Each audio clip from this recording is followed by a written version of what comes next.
Hey everyone, welcome back to the channel.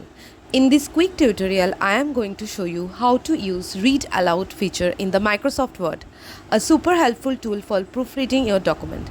Let's get started. First, open the Word document that you want to proofread. So here is the Word file. Next, head up to the top and click on the Review tab.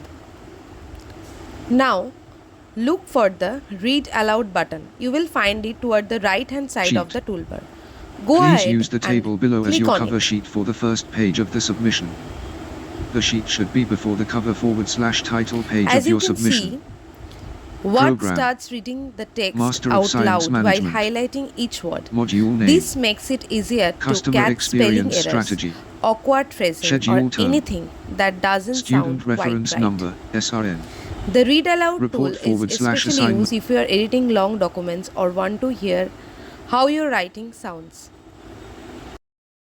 If you found this tip helpful, give the video a like and subscribe for more Word tutorials. Thanks for watching and happy proofreading.